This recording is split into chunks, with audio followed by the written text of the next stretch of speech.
അപ്പോസ്തലന്മാരുടെ പ്രവർത്തനങ്ങൾ അധ്യായം 12. യാക്കോബിൻ്റെ വധം.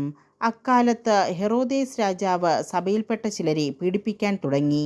അവൻ യോഹന്നാൻ്റെ സഹോദരനായ യാക്കോബിനെ വാളിനിരയാക്കി. യഹൂദരെ ഇത് സന്തോഷിപ്പിച്ചുവെന്ന് കണ്ട് അവൻ പത്രോസിനെയും ബന്ധനസ്ഥനാക്കാൻ ഒരുമ്പെട്ടു. അത് പുളിപ്പില്ലാത്ത അപ്പത്തിൻ്റെ ദിവസങ്ങളായിരുന്നു. അവനെ കാരാഗൃഹത്തിൽ അടച്ചതിനു ശേഷം 4 ഭടന്മാർ വീതമുള്ള 4 സംഘങ്ങളെ അവൻ കാവലിന് നിയോഗിച്ചു. പെസഹ കഴിയുമ്പോൾ അവനെ ജനത്തിൻ്റെ മുമ്പിൽ കൊണ്ടുവരാമെന്നായിരുന്നു അവൻ്റെ ഉദ്ദേശം. അങ്ങനെ പത്രോസ് കാരാഗൃഹത്തിൽ സൂക്ഷിക്കപ്പെട്ടു. സഭ അവനു വേണ്ടി ദൈവത്തോട് തീക്ഷ്ണമായി പ്രാർത്ഥിച്ചുകൊണ്ടിരുന്നു. കാരാഗൃഹത്തിൽ അത്ഭുതം. പരസ്യവിചാരണയ്ക്ക് പുറത്തു കൊണ്ടുവരാൻ ഹെറോദേസ് ഉദ്ദേശിച്ചിരുന്നതിൻ്റെ തലേരാത്രി പത്രോസ് ഇരുചങ്ങലകളാൽ ബന്ധിതനായി 2 പടയാളികളുടെ മധ്യേ ഉറങ്ങുകയായിരുന്നു. പട്ടാളക്കാർ കാരാഗൃഹവാതിൽക്കൽ കാവൽ നിൽക്കുന്നുണ്ടായിരുന്നു. പെട്ടെന്ന് കർത്താവിൻ്റെ ഒരു ദൂതൻ പ്രത്യക്ഷനായി. ആ മുറിയാകെ പ്രകാശം നിറഞ്ഞു.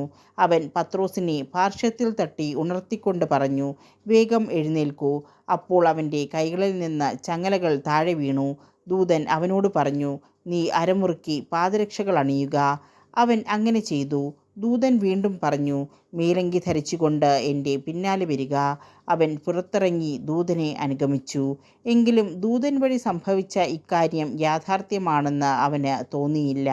തനിക്ക് ഒരു ദർശനം ഉണ്ടായതാണെന്നേ അവൻ കരുതിയുള്ളൂ. അവർ ഒന്നാമത്തെയും രണ്ടാമത്തെയും കാവൽസ്ഥാനങ്ങൾ പിന്നിട്ട് നഗരത്തിലേക്കുള്ള ഇരുമ്പ് കവാടത്തിലെത്തി. അത് അവർക്കായി സ്വയം തുറന്നു. അവർ പുറത്തു കടന്ന് ഒരു തെരുവ് പിന്നിട്ടപ്പോൾ ദൂതൻ പെട്ടെന്ന് അപ്രത്യക്ഷനായി. അപ്പോഴാണ് പത്രോസിന് പൂർണ്ണബോധം വന്നത്. അവൻ പറഞ്ഞു, കർത്താവ് തൻ്റെ ദൂതനെ അയച്ച് ഹെറോദേസിൻ്റെ കരങ്ങളിൽ നിന്നും യഹൂദന്മാരുടെ വ്യാമോഹങ്ങളിൽ നിന്നും എന്നെ മോചിപ്പിച്ചിരിക്കുന്നുവെന്ന് ഇപ്പോൾ എനിക്ക് വ്യക്തമായി. ഇക്കാര്യം ഗ്രഹിച്ചപ്പോൾ അവൻ മർക്കോസ് എന്ന അപരനാമമുള്ള യോഹന്നാൻ്റെ അമ്മയായ മറിയത്തിൻ്റെ വീട്ടിലേക്ക് പോയി. അവിടെ വളരെ പേർ സമ്മേളിച്ച് പ്രാർത്ഥിച്ചു കൊണ്ടിരിക്കുകയായിരുന്നു. അവൻ പടിവാതിൽക്കൽ മുട്ടിയപ്പോൾ റോദ എന്ന വേലക്കാരി ഇറങ്ങിവന്ന് നോക്കി. പത്രോസിൻ്റെ സ്വരം തിരിച്ചറിഞ്ഞ അവൾ സന്തോഷഭരിതയായി വാതിൽ തുറക്കുന്ന കാര്യം മറന്ന് അകത്തേക്ക് ഓടിച്ചെന്ന് പത്രോസ് വാതിൽക്കൽ നിൽക്കുന്നു എന്നറിയിച്ചു.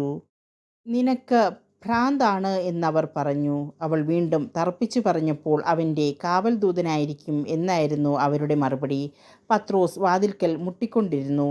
അവർ കതക് തുറന്നപ്പോൾ അവനെ കണ്ട് വിസ്മയിച്ചു.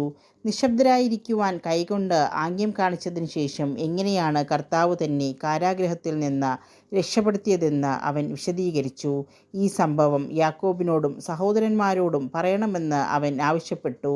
അനന്തരം അവൻ അവിടെ നിന്ന് പുറപ്പെട്ട് വേറൊരു സ്ഥലത്തേക്ക് പോയി. പ്രഭാതമായപ്പോൾ പത്രോസിന് എന്ത് സംഭവിച്ചിരിക്കാമെന്നതിനെക്കുറിച്ച് പടയാളികളുടെ ഇടയിൽ വലിയ പരിഭ്രാന്തിയുണ്ടായി. അവനെ അന്വേഷിച്ച് കണ്ടെത്താതെ വന്നപ്പോൾ ഹെറോദേസ് കാവൽക്കാരെ വിചാരണ ചെയ്യുകയും അവരെ കൊല്ലാൻ ആജ്ഞാപിക്കുകയും ചെയ്തു. അനന്തരം പത്രോസ് യൂദയായിൽ നിന്ന് കേസറിയായിലേക്ക് പോയി അവിടെ താമസിച്ചു. ഹെറോദേസിൻ്റെ ദുരന്തം. ടൈറിലും സീദോനിലുമുള്ള ആളുകളോട് ഹെറോദേസിന് വൈര്യമുണ്ടായിരുന്നു. അവർ ഒത്തുചേർന്ന് രാജാവിൻ്റെ അടുത്ത് ചെന്ന് അവൻ്റെ പള്ളിയറക്കാരനായ ബ്ലാസ്തോസിനെ സ്വാധീനിച്ച് സമാധാനത്തിനു വേണ്ടി അപേക്ഷിച്ചു. കാരണം അവരുടെ ദേശം ഭക്ഷ്യസാധനങ്ങൾക്ക് ആശ്രയിച്ചിരുന്നത് അവൻ്റെ രാജ്യത്തെയാണ്. ഒരു നിശ്ചിത ദിവസം ഹെറോദേസ് രാജകീയ വസ്ത്രങ്ങൾ ധരിച്ച് സിംഹാസനത്തിൽ ഉപവിഷ്ടനായി അവരോട് പരസ്യമായി സംസാരിച്ചു. ജനക്കൂട്ടം വിളിച്ചു പറഞ്ഞു, ഇത് ഒരു ദേവൻ്റെ സ്വരമാണ്, മനുഷ്യൻ്റേതല്ല. പെട്ടെന്ന് കർത്താവിൻ്റെ ഒരു ദൂതൻ അവനെ അടിച്ചു വീഴ്ത്തി. എന്തെന്നാൽ ദൈവത്തിന് അവൻ മഹത്വം നൽകിയില്ല. പുഴുക്കൾക്കിരയായി അവൻ അന്ത്യശ്വാസം വലിച്ചു. ദൈവവചനം അവളാർന്ന് വ്യാപിച്ചു. ബർന്നബാസും സാവൂളും തങ്ങളുടെ ദൗത്യം പൂർത്തിയാക്കി ജെറുസലേമിൽ നിന്ന് തിരിച്ചു വന്നു. മർക്കോസ് എന്ന അപരനാമമുള്ള യോഹന്നാനെയും അവർ കൂടെ കൊണ്ടുപോന്നു.